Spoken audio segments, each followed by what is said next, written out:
The javelin is a primitive weapon that predates the Atlatl. But while the Atlatl disappeared from Eurasia thousands of years ago, the javelin somehow remained in widespread use up until the 19th century. Today, I want to share some observations as to why this is the case. So let's get to it. First, let's talk about the construction. The javelin shaft needs to be relatively straight, around 5 feet in length, and be at least 1.5 inches diameter at the thicker end. The thickness makes javelin shafts very stiff. It also makes it easy to find suitable shafts in wooded areas. Once harvested, the greenwood shaft needs to be debarked, and the thicker end needs to be carved into a point. Next, I get a fire going, and I use the fire to straighten the shaft once. Then we fire harden the tip of the javelin. Now, to find the optimal balance point, first measure the midpoint of the shaft, then measure the first third point from the tip. Now mark the exact midpoint between these 2 points. This is the optimal balance point for the missile. Start removing wood behind this marked point until the shaft balances exactly on the marked point. Finally, to add the range extending Amentum, tie a length of cordage into a loop with a square knot, then attach it to the shaft using a prussic loop. Then adjust the prussic loop until the edge of the loop on your index finger is just behind the balance point. The finished Amentum javelin took 30 minutes to construct. Javelins are far easier to craft than Atlatl darts. I can make half a dozen javelins in the time it takes to make a single serviceable Atlatl dart.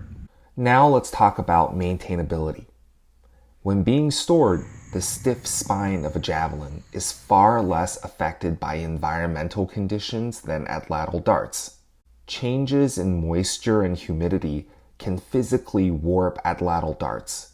Prolonged exposure could also damage the intrinsic flexibility of each Atlatl dart, thus greatly reducing accuracy. Javelins, due to its thick, stiff spine, warps very little in storage. When actively practicing with javelins, I notice that the shaft is extremely durable, even when it accidentally hits hard objects such as rocks or tree stumps. Hundreds of casts both by hand and by Amentum did not weaken the javelin. I have so far not damaged a single javelin shaft after 2 months of practice. With Atlatl darts, I noticed 3 different stress points, namely the spur, the spine that stores the energy of each cast, and the tip insertion hole. Each of these stress points have resulted in Atlatl shafts being damaged or even destroyed over 3 months of practice.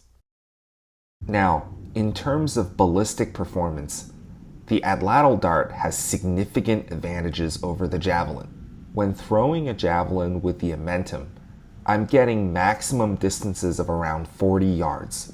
This is just over half the distance achieved with my Atlatl darts.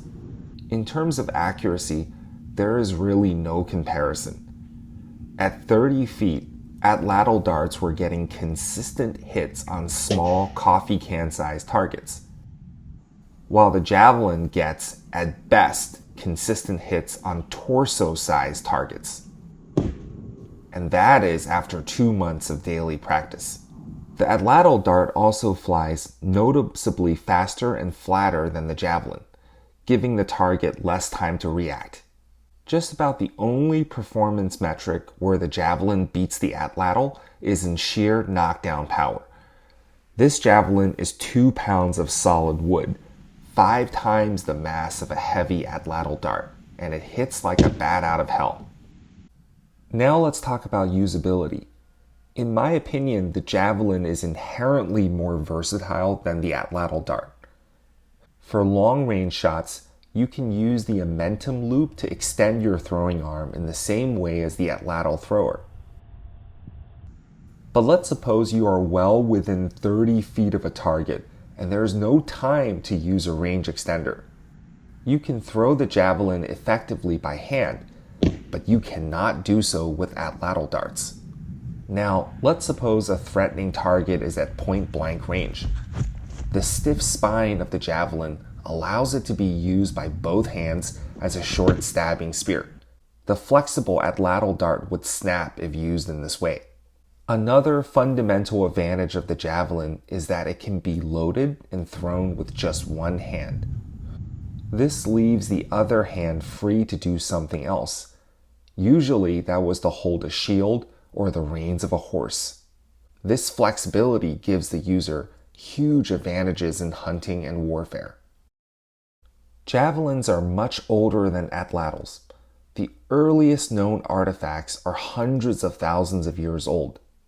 Now, around 20,000 years ago, during the last ice age, the atlatl and dart system appeared, and it quickly became the dominant ranged weapon across Eurasia. But at some point after the ice age, atlatls began to fade away. By the Bronze Age, javelins were commonly depicted on artifacts across Eurasia, while depictions of atlatls were non-existent.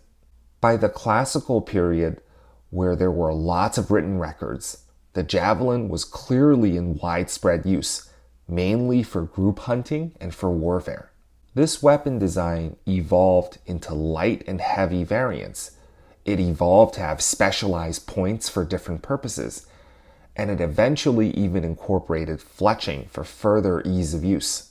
In this way, the javelin continued serving as a hunting and military weapon throughout the medieval and into the pre-modern period. However, over the last several centuries, its core uses were gradually supplanted, initially by crossbows and later by firearms. By the late 16th century, the javelin was phased out of military use in Western Europe in favor of muskets. However, in other parts of Eurasia, the javelin continued as a frontline military weapon until well into the 19th century. While the javelin cannot match the speed, range, and precision of the atlatl, I believe that under most circumstances, the disadvantages simply did not matter. While the javelin is likely not a good choice for a solitary hunter trying to take down megafauna, it is more than good enough for communal hunting of pigs, bears, and stag. And it is more than good enough to be a mass-produced and entirely expendable missile weapon for primitive warfare. In this context, the javelin's advantages of lower production cost, simpler maintenance, and greater usability makes it an overall better weapon system than the atlatl. This, in my opinion, is why pretty much all of Eurasia phased out the atlatl but kept the javelin. Anyways, thanks so much for watching. If you like this video and want to see more, please like, share, and subscribe to my channel. Thanks. Bye.